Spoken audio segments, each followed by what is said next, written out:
እግዚአብሔር ትሕትና ክብለና ከሎስ ትሕትና ከመይ እዩ አባና ክርአ ዘለዎ ፈጠረካ እግዚአብሔር እዩ አዴኻ አያ ቅድስት ድንግል ማርያም ናተሸመጋገልና ህይወትና ንኽነጥፋሉ መንገዲ ክነምጽእ የብልና ናይ አምላኽ ታሪክ እሞ ክንደይልካ እኳ ክትትርኽ ብጣዕሚ እግዚአብሔር ዝሰርሖን ዝገብሮን ኩሉ ሙሉእ እዩ ነበልባል ንሓመልማል የጥፍኦ እዩ ነይሩ ተአምራት አርእይዎ 10 ተአምራት አርእይዎ ትባሕሪ ናብ ደም ተቀይሩ ኣብኡ አንበጣ ኮይኑ ሓሳኹት ወፂኦም ጻጸ ወፂኦም እቲ ምድሪ ጸልሚቱ እንስሳታት ኩሎም ጠፊኦም እኽሊ በረድ አጥፊእዎ ጸልማት ኮይኑ ሞት ባሕር ኮይኑ ካብዚ ሁሉ ፈርዖን ካብ ትዕቢቱ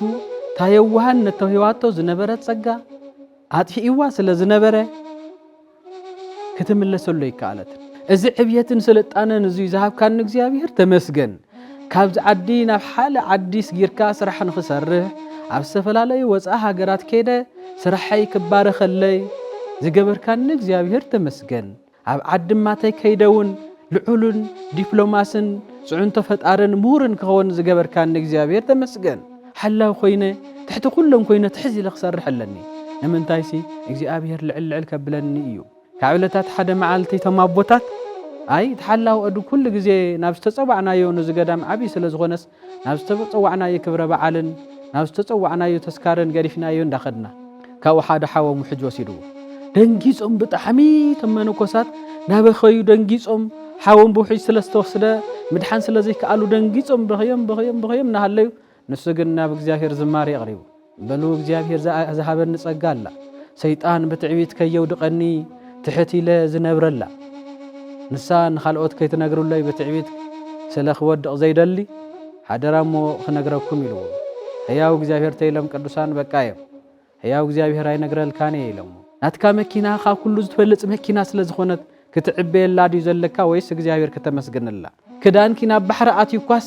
መቐየር ክዳን ካልኦት ሰባት ክህቡ ከለው ይዝከረክዶ ልዕል ዝበለ ትሕት ክብል እዩ ትሕት ዝበለ ግን ልዕል ክብል እዩ ኢሉ ጎይታ ድራማ ትመስል ፍቕረላ ሓንተላ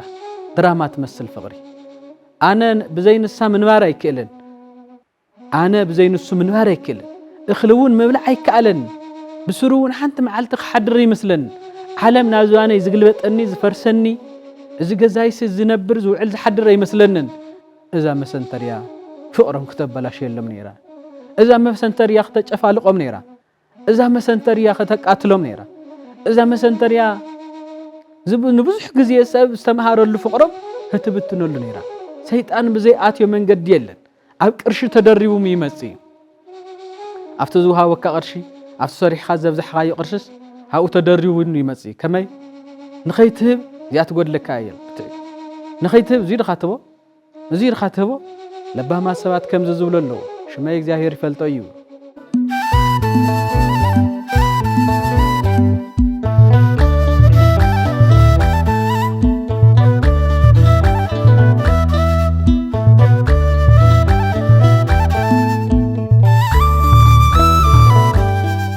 በስመ አብ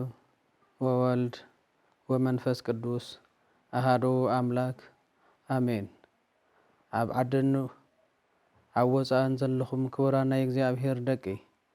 ብሽም ትዝፈትወናን ዘፍቅረናን መድኃኔ ዓለም ክርስቶስ ፍጹም ሰላም እብለኩም ፈቱ ደሓን ደለኹም ደሓን ሓዲርኩም ደሓን ደውኢልኩም ከመይ ኣለኹም ሰላም እግዚአብሔር ምሳኻትም ይኹን አምላኽ እግዚአብሔር ልቦናና አቅኒዑ ዓይነ ልቦናና ይኽፈተልና ቃሉ ዝምኽረናን ዝምህረናን ንሱ እግዚአብሔር እዩ ንሕና ድማ ካብኡ ሰማዕናዮ ቃል ካብኡ ዝተምሃርናዮ ቃል ንልቦናና መምሃርን መጽንዕን በብርትዕን ስለ ዝኾነ ነንሕድሕድና ክንመሃሃረሉን ክንገሳጸጸሉን ዝጠቅም ስለ ዝኾነ ቃሉ አልዒልና ክንመሃሃር ኢና ለሎማዓንቲ እንመሃሃረሉ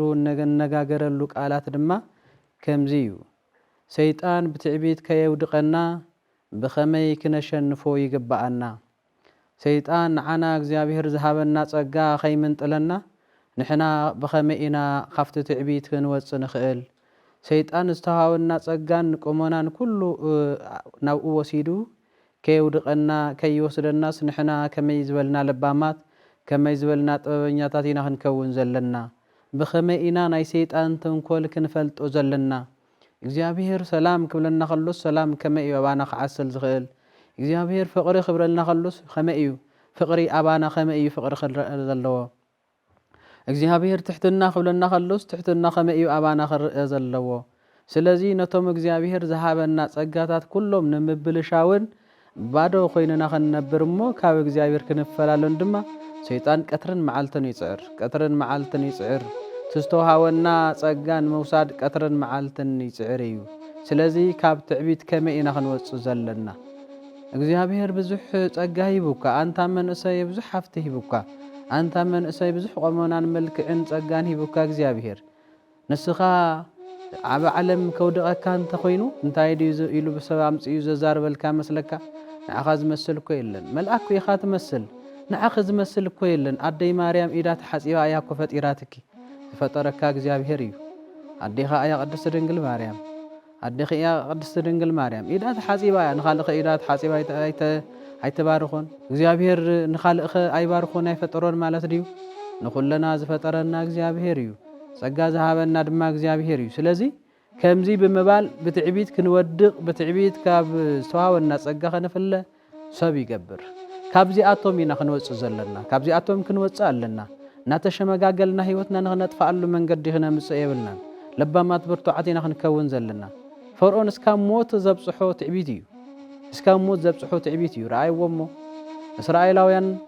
70 ሰባት ኮይኖም ናብ ግብጺ ወሪዶምስ ድሕሪ 400 ዓመት ድሕሪ 430 ዓመት ምስ በዝሑ ምስ ረኣዮም ምስ በርትዑም ሓያላት ምዃኖም ምስ ረኣዮም ከጥፍኦም ሓሲቡ ብጣዕሚ ድማ ብኽፉእ ኣጠፋፍኣ ብትዕቢት ንዓይ ተዘይሰጊድኩም ንዓይ ተዘይተገዚእኹም ንዓይ ተዘይተንበርኪኩም ንሳቶም ግን ዝፈልጥዎ እግዚአብሔር ኣሎ ዘገልግልዎ እግዚአብሔር ኣሎ ዝሰግድሉ ንእግዚአብሔር እምበር ነቱ ኣነ ከም ኣምላኽ እየ ኢሉ ዝተዓበየ ፈርዖን ኣይኮኑ ዝሰግዱ ነቱ ኣነ ልዑል እየ ናይ ዓለም ልዑል እየ ዝብል ፈርዖን ኣይኮኑን ዝግዝኡ ከም መንግስትነት በመንግስትነት ከገልግልዎ ይኽእሉ እዮም ከም ኣምልኾ ገይሮም ግን ከምልኽዎ ይክእሉን ንሱ ድማ ተዓቢዩ ኣነ ዝበልክዎ ኩሉስ በቃ ኮይኑዎ እዩ ኣብ ሰማይ መምድርም ዳርጋ መልክዕ ሒዝሓዘ ፈርዖን ትዕቢተኛ ካብኡ እግዚአብሔር ድማ ካብ በኽያቶም ካብ ንብዓቶም ካብ ሓዘኖም ካብ ችግሮም ከውፅኦም ስለ ዝደለየ ብሓቂ እግዚአብሔር ኣምላኽና ኣቦና ክሰርሕ ከሎ ልዙብ እንዲሰርሑ ናይ ኣምላኽ ታሪክ እሞ ክንደይልካ እኳ ክትትርኽ ብጣዕሚ እግዚአብሔር ዝሰርሖን ዝገብሮን ኩሉ ምሉእ እዩ ንእስራኤላውያን ንምድሓንስ ከም ንሕና ችኩል ኢልና ሓደ ነገር በጉ ነብሎ ንሱ ከምኦ ገይሩ ኣይኮነን በጉ ኣቢሉ ሙሴ ካብ ግብፂ ካብ ባዕሉ ካብ እዳ ፈርዖን ኣውፂዩስ 40 ዘመን ኣብ ደብረ ሲና ሰልጢንዎ 40 ዓመት ኣብ ደብረ ሲና ሰልጢንዎ ናብ ግብፂ ክልእኾ ስለ ዝኾነ ነቱ ናብቲ ትዕቢተኛ ዝበሃል ፈርዖን ክልእኾ ስለ ዝኾነ ትዕቢቱ ክሰብረሉ ብዙሓት ምልክታት ኣብ ኢዶ ሒዙ ስለ ዝህቦ መን ምዃኑ እውን ያህዌ ራፋ ዘሉን ዝነብርን ኣምላኽ ከም ዝለኣኾ ከረድኦ ስለ ዝኾነ እግዚአብሔር ኩሉ ዝሰርሕ ንሱ ከም ዝኾነ ክነግሮ ስለ ዝኾነ 40 ዓመት ዝኣክል ኣሰልጢንዎ ምዃኑ ምስልጣኑ ፍጹም ክገብረሉ ግን ኣብ ደብረ ሲና ብብርሃን እዩ ተራእይዎ ኣፍታ ጸጳጦስ ንብላ ኣብኣ ሓመልማል ምስ ነበልባል ነበልባል ምስ ሓመልማል እናተዋሃደ ርእይዎን ሙሴ ድማ ንልቦንኡ ትሕትና ምሂርዎ ስለ ዝነበረ እግዚአብሔር እዋይ እንታይ እዩ ሓመልማል ቅድሚ ሕዚ ነበልባል ንሓመልማል የጥፍኦ እዩ ነይሩ የቃጽሎ እዩ ነይሩ ሓመልማል ድማ ነቲ ነበልባል ብራሕስነቱ የጥፍኦ እዩ ነይሩ ሕዚ ግን እንታይ ተረኺቡ እዩ ክልቲኦም ቲውን ይበርህሉ ሓመልማል እውን ኣይተቃጸለን ኢሉ ቅርብ ክብል ከሎ ሙሴ ኢሉ ብሽሙ ጸዊዕዎ አቤት ጎይታ ኢሉ ትሕት ኢሉ ናብ ጎይታኻ በትሕትና ስለ ዝኾነ ዝቐረብ አቤት ጎይታ ኢሉ ትሕት ኢሉ ናፍቶም ዝሳቀዩ ዘለው ናፍቶም ትዕቢተኛ ፈርዖን ዘሳቀዮም ዘሎ እስራኤላውያን ደቀይ ክልእኸካ እዮም ንዓ ምስ በሎ እግዚአብሔር ንሙሴ ከጽንዖ ኸበርትዖ ስለ ዝደለየ ዋዚስ እንታይ ክርድኦ ኣለኒ ሙሴ ኢሉ ጸዊዕዎ አቤት ጎይታይ ታተኸዳ ዘለኻ ምድሪ ቅዱስ እያሞ ጫማኻ ካብ እግርኻ ውፅእ ትዕቢት ካብ ልቦናኻ ትሕት ክትብል ይግባኣካ ኣብ ልቦናኻ ዝተፈጥረ ዝነበረ ናይ ካልእ ትምህርቲ ንሱ ናተይ ሓሳብ ሙሉእ ክኾነ ኣለዎ ክብሎ ከሎ እታ ተኸዳ ዘለኻ ምድሪ ቅዱስ እያ ታዝለኣኻ ቅድስቲ መልእኽቲ ናብ እስራኤል ክልእኸካ እየ ናፍቱ ትዕቢት ሒዝዎ ዘሎ ፈርዖን ንኽትነግሮ ንኽተምህሮ ተኣምራት ገይረ ክልእኸካ እየ ክብሎ ከሎ ኣነ እኮ አንደበተይ ኮልታፋ እየ ጎይታዬ ክብሎ ከሎ ኣሮን ሓውካ አንደበት ክኾነካ እዩ በትርኻ ድማ ተኣምራት ክሰርሕ እዩ ኣብ ቅድሚ ፈርዖን ተመን ክኸውን እዩ ካብ ተመንነት ክምለስ እዩ ኣብ ባሕሪ ኤርትራ ባሕሪ ክኸፍል እዩ ነገር ግን ብትሕትና እዩ ክለኣኽ ሙሴ እውን ብትሕትና ዘይገብር እንተኾይኑ ሙሴ እውን ዋላ ንባዕሉ እንተኾነ ብትሕትና ዘይከይድ እንተኾይኑ ክቕፃ እዩ ናብ ፈርዖን ክኸድ ከሎ ሕፅር ንምባል ታሪክ ናብ ፈርዖን ክኸድ ከሎ ሙሴ እግዚአብሔር ህዝበይ ልቀቀለይ ኢሉካ ይልዎ ምልቃቅ ኣብዩ ተኣምራት ኣርእይዎ 10 ተኣምራት ኣርእይዎ ትባሕሪ ናብ ደም ተቐይሩ ኣብኡ አንበጣ ኮይኑ ሓሳኹት ወፂኦም ጻጸ ወፂኦም እቲ ምድሪ ጸልሚቱ እንስሳታት ኩሎም ጠፊኦም እኽሊ በረድ ኣጥፊእዎ ጸልማት ኮይኑ ሞት ባሕር ኮይኑ ካብዙ ሁሉ ፈርዖን ካብ ትዕቢቱ ታየዋሃን ነተውሂዋቶ ዝነበረ ጸጋ ኣጥፊእዋ ስለ ዝነበረ ክትምለሰሉ ይከኣለት ትዕቢት እንተሒዝካ ኮይንካ ሰይጣን ኣብ ልቡናኻ እንተኣትዩ ኮይኑ ንምግዛእ ብጣዕሚ ዘቸግረካ ዳሕራይ ኣብ መበል ሞት በኽሪ ምስ በጽሐ ግን ውሰድ ኣውፅእ ናብ እግዚአብሔር ውሰዶም ምስ በለ እንዳኸዱ እንዳሃለው እንደገና ተመሊሱ ትዕቢቱ ተመሊሱ እንዳጎየ እስራኤላውያን ከርክብ እግዚአብሔር ድማ ባሕር ከፊሉ ኣስጊርዎ ፈርዖን እውን ብትዕቢት ከምቱ ናይ ባዕሉ ዝሰርሑን ባዕሉ ዝገብሮን መሲልዎት ባሕሪ ናፍቲ ባሕር ምስ ኣተወ እቲ ባሕሪ ሰጢሙ እቲ ባሕሪ ገጢሙ ፈርዖን ድማ ሰጢሙ ቀሪቡ ፈተዋትና የእግዚአብሔር ደቂ ትዕቢት ከምዚ ገይሩ ዘሰጥም ኣብ ዓለም ኣስጢሙካ ይቐሪ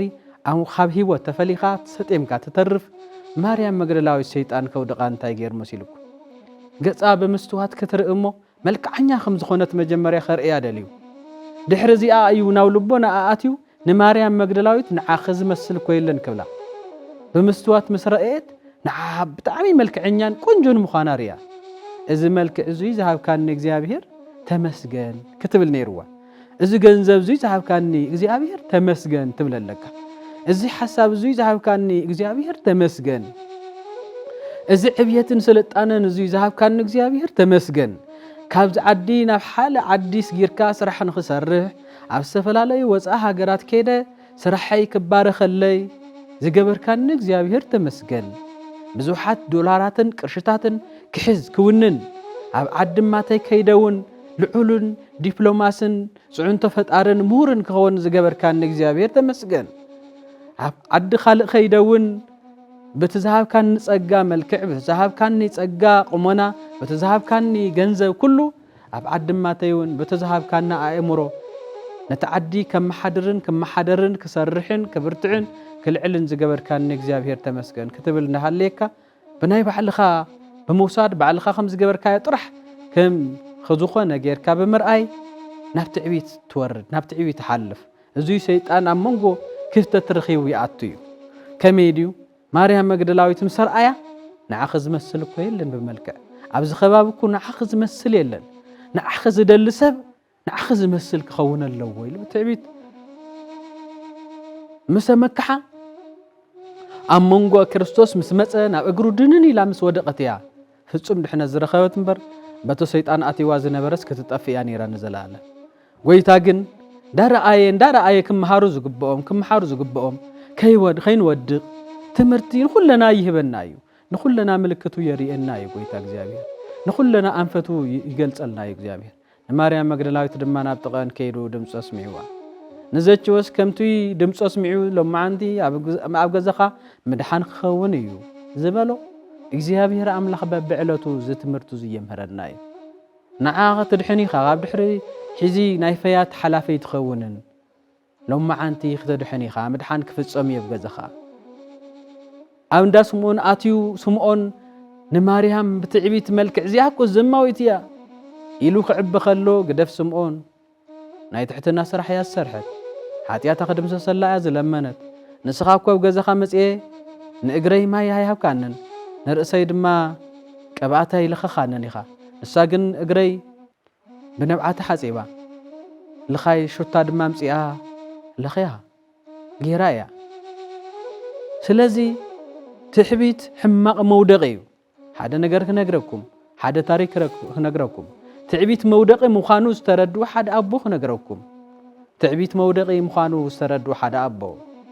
بتعم مهورن عبين يوم جن بتزتوهاوم صقا كعبي زي كون استحت كبلو داليوم بتحتنا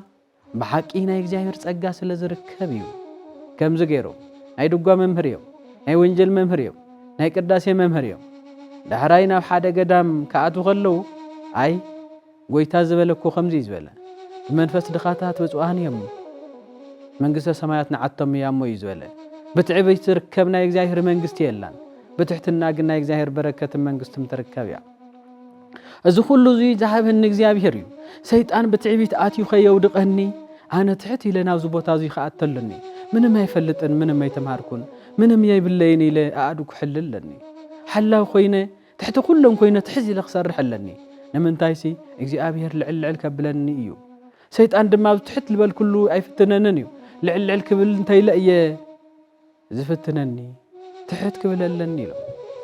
ዳሕራይ አዱግ ንሓለው አፍተ ገዳም አዱግ የዝሕሊ እንታይ ለካ ትምህርት ክባሃሉ ከለው ምንም ነገር የብለይን አዱግ ሕልየ ኢሎም በላ አዱግ ሓሊ ኢሎም አዱግ ንሓለዩ አፍቶ እንደ አዱግ የም ዝውዕሉ አፍቶ እንደ አዱግ የም ዝሓድሩ አዱግ ንሓለው ይውዕሉ በረኻሞ አፍቶ እንደ አዱግ የም ዝሓድሩ ግን አው ደቂ ሰማይ ኮን ዝሓድሩ ደው ኢሎም እንዳጸለዩ እዮም ዝሓድሩ እግዚአብሔር ዓቢ ጸጋ ይሂቡ ዳህራይ ካብለታት ሓደ መዓልቲ ተማቦታት አይ ተሐላው አዱ ኩሉ ግዜ ናብ ዝተጸዋዕናዮ ንዝገዳም ዓቢ ስለ ዝኾነስ ናብ ዝተጸዋዕናዮ ክብረ በዓልን ናብ ዝተጸዋዕናዮ ተስካረን ገሪፍናዮ እንዳኸድና ስለዚስ ሒዝናዮ ክንከይደለና ለማዓንቲ ሲለም ሓሲቦም ንዓ እንተ ሓላው አዱ ንዓ ኢሎም ዳህራይ ምሶም ተኸቲሎም ከይዶም ናፍቲ ዝኸድዎ ዝነበሩ ሩዋሰ ጌርካ እዩ ዝኽየድ ነይሩሞ ካብ ሓደ ሓወም ሕጅ ወሲዱ ደንጊጾም ብጣዕሚ ተመነኮሳት ናበኸዩ ደንጊጾም ሓወም ብውሕጅ ስለስተወስደ ምድሓን ስለዘይ ከኣሉ ደንጊጾም በኸዮም ናሃለዩ ንሱ ግን ናብ እግዚአብሔር ዝማሬ የቕሪቡ ርኢኹም ዶ ዝሓላው አዱግ ሓውና ተወሲዱስ ንሱ ዕልልታ ንሱ ዝማሬ የቕርብሎ ድርኡ ንሕና ኢና ተጋጊና ንበር ሓላው አዱግ ዶ ናብዚ ሒዝናዮ ክንመጽእ ኢሎም ብትዕቢት ዳሕራይ ምሰገሩ እንደገና ኣብ ቤተ ክርስቲያን አገልግሎቶም ወዲኦም ናብ ገዛ መስኣተው መብካት ጀሚሩ አታራዩ ዝመዋረዲ አፍቲ ክብከየ ዝግባእ ዘይበኸየስ እንደገና ኣብዚ ገዛ መስኣተና ይበካሉ ረአይዎሞ ይብሎም በኸዩ እግዚአብሔር ምሕረቱ ምስተመልከተ መሊሱና ማዕድ ምብልዑ አትዩ ሃፍታ ማዕድ ቀሚሶም ምስተመልሱ እንቶም አበ ምኔት ነጊረሞም ነቶም ናይ ገዳም ሓላፍ ነጊረሞም ከመይ መጽኹም ደቀም ስወልዎም ጽቡቂና አቦና ግን ዝሓላው አዱግ በዓልና ገዲፍና የኸሚን ኸይድ ከም ኩሉ ግዜና ድርኡ ምንም ዘይፈልጥ ምንም ሒዝና ይኸይድና በዓልና አዋሪድና መጽዩ እንታይ ገይሩ ደቀይ ኢለምዎም መጀመርያ ክንሰግር ከለና አገለ ሓውና ውሕጅ ወሲድዎ ንሕና ክንበክ ከለና ንሕና ክንጭንቕ ከለና ንሱ ግን ዕልልታ አቕሪቡ ምስጋና ንእግዚአብሔር ብዝማሬ ኢሉ አቕሪቡ ዕልል ኢሉ ኣብ ገዛ ሰጊርና ኣብ ገዛ ቤተክርስቲያን ሓዲርና ናብ ገዛ መስኣተና ኸኣ ንሱ ምብካይ ጀሚሩ ኣብቲ ክብልዖ ዝጅመረሉ ኣቡነ ሰማያት ክንጽሊ መስበልና ምብካይ ጀሚሩ በኸዩ ዳሕራይ ቀሚሱ መጽዩ ስለዚ ከምዚ ገይረ ዋሪድና ንሱ እምበር ካልእ ጽቡቕ ኢና ኢሎም እሺ ኸዱ ኢሎም ጸዊዖምዎ ንምንታይ ኢኻ ሓው ክውሰድ ከሎ ሓው ሰብ እዩ ንምንታይ ኢኻ ሓው ክውሰድ ከሎ ብውሕጅ ዕልል ኢልካስ ሰጊርኩም እንደገና ካብ ቤተ ክርስቲያን ምስተመለስኩም ደኣ በኺኻ ኢሎም አቦና በሉ እግዚአብሔር ዝሃበኒ ጸጋ ኣላ ሰይጣን ብትዕቢት ከየውድቐኒ ትሕት ኢለ ዝነብረላ ንሳ ንኻልኦት ከይትነግሩለይ ብትዕቢት ስለ ክወድቕ ዘይደሊ ሓደራ እሞ ክነግረኩም ኢልዎ ሕያው እግዚአብሔር ተኢሎም ቅዱሳን በቃ እዮም ሕያው እግዚአብሔር ኣይነግረልካነ ኢሎም እምበኣር ኣነ ናይ ድጓ መምህር ናይ ወንጀል መምህር ናይ ቅዳሴ መምህር እየ ናብዚ ገዳም እዚ ከኣቲ ከለኹ ብትዕቢት ሰይጣን ንኸየውድቐኒ ኣነ ምንም ኣይፈልጥን ካብታ ጎይታ ካብ ወንጀል ብመንፈስ ድኻታት ብፅዋህን እዮም መንግስተ ሰማያት ንዓቶም እያሞ ዝበላ ሰይጣን ብትዕቢት ከየውድቐኒ አዱግ ምሕላው ይሕሸኒ ኢለ እየ ኣብዚ ገዳም ኣትየ ትሕት ኢለ ክነብር እሞ ጎይታ ብምሕረቱ ብፍቕሩ ልዕል ከብለኒ ኣብ መንግስቱ ኣብ ገነቱ ከንብረኒ ኢለ እየ ቦና ከምኡ ኢለ ክንከይድ ከለና ግን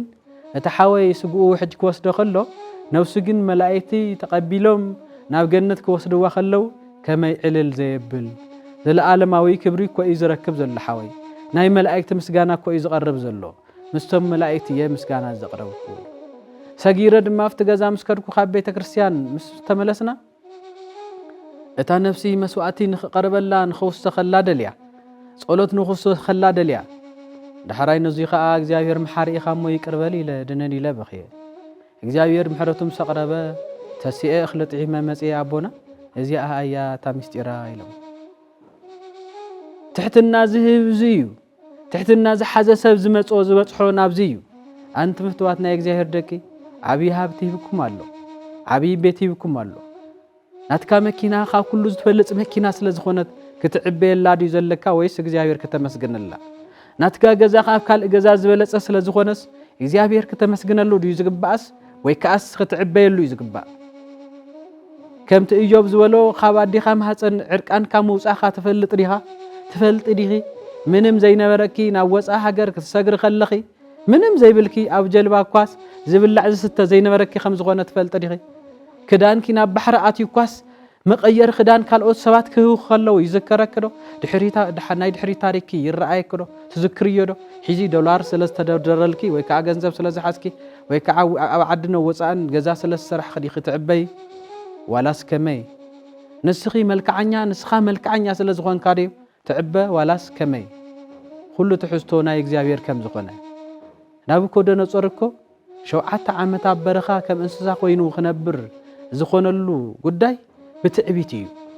اغزابير زشيم اغزابير لعل زبل اغزابير تحت زبل مخان تزي تردي خحزون نسخا بزحات انست سلاز اتخاس بقى ان عخاز مثل جغنا يلن زول بزوي تعبيلو ديخا اغزابير تزاز اغزابير كوتعيش كاي خازلخ تزاز اغزابير ما حاده مسحانتي حانتي مسحاده خوينو كنبر حق اغزابيرن حق سبنا خبيركا ختنبر يزز استوها وكات حستو خا تحت الكا سيطان اتيون خيودقكا كم تاي ديم زول حدبو سيطان كودقم بخال انتفتنا ناصومو بصوم كفتنوم دهودقم انتبله بصوم ناصومو عبره صومم ناوسخو بصولت انتبله انداتغو دقاسنا سعارو مسب كصالኦም انتبله فقر اندامصو مسب كفلاليم بسسعيت ገንዘብ كلهم انتبله ገንዘብም ንሰባት نهاو نامصوتو بمهاب እንዳሰዓርዎ كبأسهم السب انتبله تبأسي እንዳገደፉ خسعرو مسشنفو حنت حساب حسيو تحساب نسخه اخمئيا حنت قلعه حميمه حنت قلعه مسحممت كم زغيرو حنت قلعه مسحممت تسيطان كيدو احديرو حميموا سلازلو كم زغيرو بجكا ابا اجل خالق خدحنني ايكلن يلا تزاريبا لفليفا بجكا ابا اجل خالق خدحنني ايكلن يلو احديرو تزاريب الشيطان دحراي ابا ادنا دي اندما وا خمزنت خوين دا حزنا يم زين خيد حزنا يا زين خيد يلوم نافتم ابوس يدم شيطان كع خمز زبل حتى قري مجمريا حتىكا قدم منم ነገር مبالكا ናይ መንግስተ ሰማያትን ናይ ገሃነም እሳትን ዝባሃሉ ሰባት እንመንዮም ኢሉ ሓቲትዎ ብትዕቢት ከውድቆም ስለ ዘደለየ ናይ መንግስተ ሰማያት ሰባት ጎይታይ ዝፈልጦም ቶም ናይ ገሃነም ዝባሃሉ ሰባት ግን ሓደ ኣነ እየ ብትሕትና ናይ መንግስተ ሰማያት ሰብና ሃለዩ ምንም ዘይጎደሎም በትሩፋቱም በጾሙም በጸሎቱም ሙሉ እንዳሃለዩ ናቶም ናይ መንግስተ ሰማያት ሰባት ጎይቶም ይዝፈልጦም ካፍቶም ናይ ሲኦል ሰባት ካብ ናይ ገሃነም እሳት ሰባት ዝባሃሉ ግን ኣነ እየ ኢሉ ብትሕትና ቀድሚ ካልእ ምባልካ ብትሕትናኻ ሞይተይ ብትሕትናኻ በኒነ ብትሕትናኻ ተሸኒፈ ኢሉ ሰይጣን ነታ ቆልዓ ለቂዋ ኸይዱ ማለት እዩ አንታ ፍቱና የእግዚአብሔር ደቂ አንታ ፍቱና የእግዚአብሔር ወዲ አንተ ፍቱና የእግዚአብሔር ጓል መገልገሊት እግዚአብሔር ብትዕቢት ከይትወድቂ ብዙሕ ግዜ ትምህርቱ ይህብ ልዕልዕል ዝበለ ትሕት ክብል እዩ ትሕት ዝበለ ግን ልዕልዕል ክብል እዩ ኢሉ ጎይታ ኣባይ ነበሩ ኣባይ እንተ ዘይነብርኩም ናይ ብሓቂ ደቀ መዛሙርተ ይኮንኩም ኣባይ እንተ ዘይነብርኩም ሲ ምንም ፍረኽ ተፍርዩ ይትኽሉን ዝበለ እኮ ንሱ እዩ ስለዚ በእግዚአብሔር መንገድ ዳይና ትዕቢት ክነሸንፎ ንኽእል እምበር በናይ ምድሪ ሐሳብ አይኮነን በናይ ምድሪ ተሐሳስባና ካይዳን አይኮነን ስለዚ ዝተዋሃወካ ጸጋ ዝተዋሃወካ ኃይሊ ወይ ዝተዋሃወካ ገንዘብ ዝተዋሃወካ استفلالي ملكعاتن كبرتاتن لእግዚአብሔር ትርጉሞ ሰይጣናው ኸይአትካ ሰይጣን አትያ መንጎ ኸይሸንፈካ በሁሉ ትጉን halኻስ ትምጽውት ከለኻ ሕዚ ኣብ ቤተ ክርስቲያን ከድካ ትምጽውት ከለኻ ለባህማ ሰባት ከም ዝብለለው ሽማይ እግዚአብሔር ይፈልጦ እዩ ንምንታዩ ኣብ ምድርና ተመጎሰስኻ ከም ዝትገብር ኢኻ ስኻ ከም ዝትገብር ኢኻ ስኻ ክባሃል ከሎ ምናልባት ንሱኹም ዝገበሮ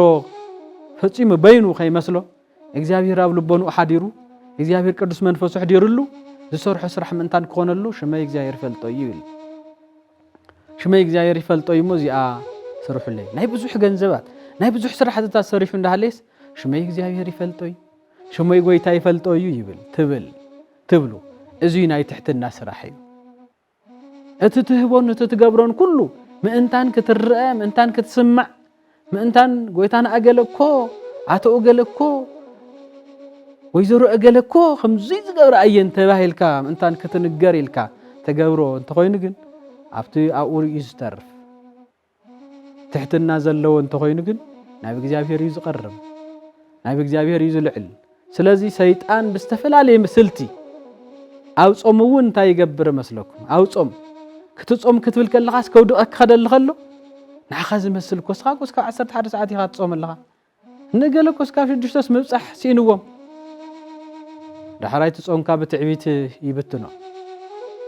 ጎይታ ኣብቲ ወንጀል ማቴዎስ ምዕራፍ 6 እውን ንዑይ ተዛረበ ብዛዕባ ምጽዋት ብዛዕባ ጾምና ጸሎት ከመይ ጌርካ ክትጽሊ ከም ዘለካ ቶም ክልተ ሰባት ክጽልዩ ዝቐረቡ ጎይታ ዝመሰሎም እቲ ሓደ ኣብ ሶምን ከምዚ ገብርየ ከምዚ ሰርሕየ ከምዚ ጸጉምየ ዝግባእን ድማ ይገብርየ ይህብየ ኢሉ ብትዕቢት ዝጸልየ ኣይተቐበለን ትትሕት ኢሉ ርእሱ ድንን ኣቢሉ ግን ጎይታዬ ተዝፈጠርካዮ ሰማይ ቆላሕ ምባለይ ተኻለነን ብብዙሕ ኃጢአተይ ኣነ ደካማ እየ ናባኻ ቆላሕ ክብል ዘይክእል እየ እቲ ግበር ዝበልካኒ ክገብር ኣይከኣልኩን ትግበር ዘይበልካኒ ግን እንዳገበርኩ ብኃጢአት ዝወደቅኩ እየ ኢሉ ትሕት ምስ በለ ጎይታ ተዋጋ ተቐቢሉ ዝበለ ንሱ ኮይኑ ስለዚህ ተቐርቦ ሁሉ ነገር ብትሕትና እንተ ኮይኑ ሰይጣን ከሸንፈካ አይክልን ብስልቲ ይዛት ንሕና ደቂ ሰባት ንድቅስ ንሱ ግን አይድቅስን ቀትርን ለይትን ዓናን መውዳቅ እዩ ሰይጣን ዝመላለስ ቀትርን በተለይ ናይ ኃጢአት ጎዳና ገዲፉ ናብ ጽድቂ ጎዳና ዝንቀሳቀስን ዝምለስን ሰብ ብንስሐ ዝተሓጽበ ሰብ ናፍታ ዝነበራ ንኽወድቕ ዘይገብሮ ዘይሰርሖ ነገር የለን ጽቡቕ ትሰርሕ ከለኻ ሕማቕ ንኽትሰርሕ ከንክእ ኣይሰክርን ክትብል ከለኻ ንኽትሰክር ኣይበኣስን ክትብል ከለኻ ንኽትበኣስ ኣይፈላለን ክትብል ከለኻ ንኽትፈላለ ኣይጻረፍን ክትብል ከለኻ ንኽትጻረፍ ሕማቕ ኣይገብርን ክትብል ከለኻ ሕማቕ ትገብር ኣብ ዘይድለ ቦታ ጸልማት ቦታ ይርከበን ክትብል ከለኻ ኣብ ጸልማት ቦታ ንኽትርከብ ዘይገብሮ ዘይፍሕሶ ዘይነግሮ ነገር የለን በባዕልኻ እንተ ሓዲካያ ባዓርክኻ ምሲሉ በሓፍትኻ ምሲሉ በሓውካ ምሲሉ ብዝተፈላለየ ክመጸካ ኸእል እዩ ንዓኻ ካብ ትሕትና ናብ ትዕቢት ንምሕላፍ ዝተዋሃበካ ጸጋ ብኣግባቡ ከይትጥቀም ንምግባር ቀትርን ለይትን ይጽዕር እዩ ሓደ ቦስ ኣብ ሓደ ገዳም ይነብር ነይሩ ድሕራይ ኣብቲ ገዳም ወውቶ ይውሃው ኩሎም እሞ ሓደ ሓው መጽዩስ ረድ እዩ መገልገሊ እዩ እዘን ዝተዋሃወን ዳሰረቀ ይወስደን ነይሩ ድሕራይ በታ ዝተዋሃዋ በታ ናጠመዩን ሃለይ ዋላ ሰኢሉ ይነብር ነይሩ ንምንታይ ከምዚሉ ከምዚለ እኮ ዝነብር ኢሉ ንሰባት ተተናጊር ኮይኑ ሓደ ተሓው ክጉድኦ እዩ ካልኣይ ድማ ንሱ እዚ ኽኢሉ ከምዚሉ እኮ እዩ ዝነብር ኢሎም ልዕል ንኸየብልዎ ጸጉኡ እግዚአብሔር ምንታን ክፈልጠሉ ስቂሉ ይነብር ነይሩ ኣጋ መወዳእታ ግን ናይታ ትዕግስቱውን ኣክሊል ትወሃው ከላ ንተሓው ኢዱ ስሕብ ኣቢሉ ስዒምዎ ማለት እዩ ናብ ጸጋ ኣብጽሕኻኒ ንዓኻ ብምዕጋሰይ ናብ ጸጋ ኣይበጽሐ ኢሉ ነተሓው ነጊርዎ ተሓው ከዓ ኣብ ካልእ ገድላኣትዩ ናብ ደረጃ ንኸበጽሕ ኮይኑ ማለት እዩ ስለዚ ለባም ሰብ ሓው ብትዕቢት ከይወድቆ ናብ ኃጢአት ከይጠፍኦ ብዙሕ ይጽዕር ኣብዚ ዘመንና በተለይ ግን ሓደ ሓው ሕዚ ሓሚሙ ናብ ከተማ ከኣት ተኸሎ ተሪኢኹም ሓደ ሓሰብ ኣብ ከተማ እዩ ዝገዶ ዝኾነ ናይ ምዕባድ ሕማም ህዚ ተሓሚሙ ኮይኑ ሒስካ ናብ እንዳ ጸበል ሒስካ ናብ እንዳ መዕረፊ ሒስካ ናብ እንዳ መድሓኒ ይኩንካ እንተወስዶ ዕውድ እንዳብልካ ሕማም እንዳወሰካሉ ዕውድ እንዳልካ ዕብዳኑ ንኽውስኽ ኢኻ ትገብሮ ዕብዲት ናበልካ እምኒ ንኽትድብሪ ኢኻ ትገብራ ሕመምቲ ናበልካ ሕማማ ኸውስኻ ኢኻ ትገብር ሕሙም ናበልካ ሕማሙ ኸውስኽ ኢኻ ትገብሮ ግን ንስኻኮ ትሕት እንተይልካስ እቲ ንሱ ትፍ ዝበሎ ትፍታፍ እቲ ንሱ ዝደብረዮ ዝተኸድኖ ክዳን ፀሪግካ ብትሕትና ኣልዒልካ ሰብ እንተምሲልካ ይኮንካ ዝሃበካ እግዚአብሔር ጸጋውን ላልዓለልካ እዩ ዝኸይድ ዝሃበክ ጸጋ እግዚአብሔር እውን ናወስኸልክ እዩ ዝኸይድ ትሕተና ኸውን ልዕል ይብል ስለዚ ሰይጣን ብዘይኣትዮ መንገዲ የለን ሰይጣን ብዝተፈላለየ መንገዲ እዩ ዝኣቱ ጾም ከም ትጸውሙም ገይሩ ኳስ ከኣቱ ይኽእል ጸሎት ከም ትጽሊ ገይሩ ዝተወሰነ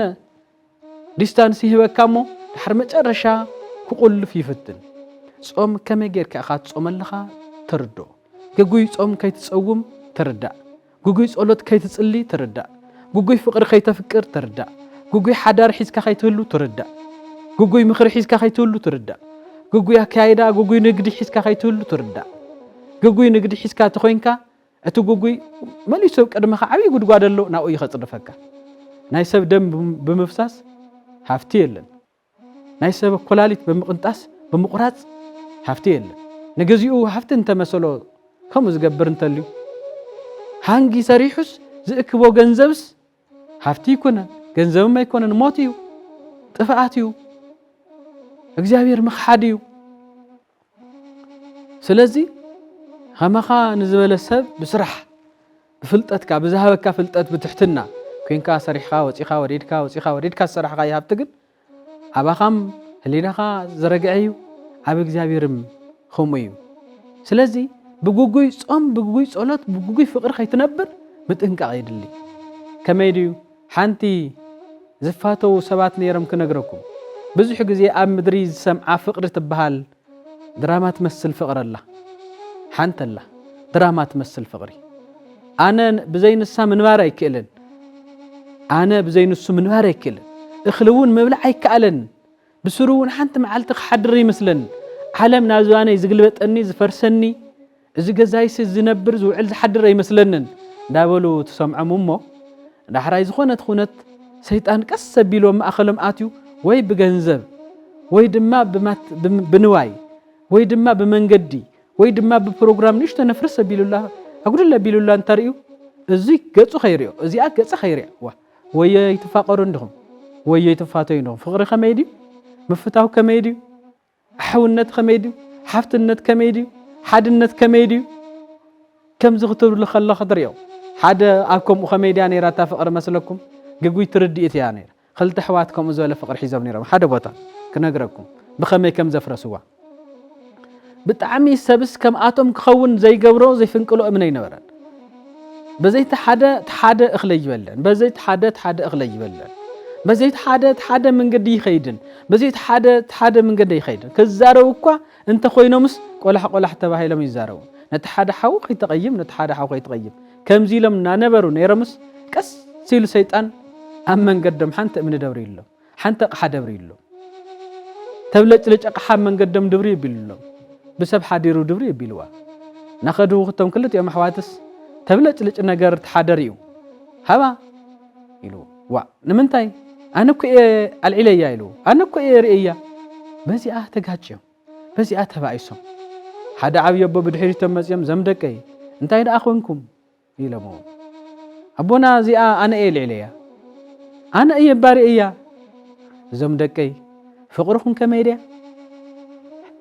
ሓድነትኩም ከመይ ድያ ከምዚ ኣብ መንገዲ ትተርፍ ድያ ከምዚ ኣብ ጉዕዞ ትተርፍ ድያ እዚ ዓድኮ ከመዓዚና ከምኣቶም ንኾን ክልተ ንሃለውስ ሓደ ዝመስሉ ሓንቲ ዝመስሉ እዩ እኮ ዝብለኩም እዛ ቃሓዚኣስ ስኻልዕላስ ሓደ ደይኮንኩምን ኣሕዋት ደይኮንኩምን እስኪ ክብስሩ ንኽፈታ ኢሎም ክፍት ከብልዋ ከለውስ መሰንተርያ እዛ መሰንተርያ ፍቅሮም ክተበላሸየሎም ነይራ እዛ መሰንተርያ ክተጨፋልቆም ነይራ እዛ መሰንተርያ ከተቃትሎም ነይራ እዛ መሰንተርያ ንብዙሕ ግዜ ሰብ ዝተምሃረሉ ፍቅሮም ክትብትነሉ ነይራ ስለዚ ኣብ ናይ ሓንቲ ዓርክኺ መርዓ ዙርያ ጌርኺ ብዘይመውዓልከስ ምስ በዓል ቤት ክትባኣሲ ኣብ ናይ ሓደ ዓርክኻ መርዓ ሱፍካ ከይተተኮሰ ውዒሉ ከይተኸደንካዮ ብምውዓልካ ካልእ ክዳን ተኸዲንካ ብምውዓልካስ ምስ በዓልቲ ቤትካ ትባኣስ ምስታ ፍቅረይ ዓይነይ ኢደይ እግረይ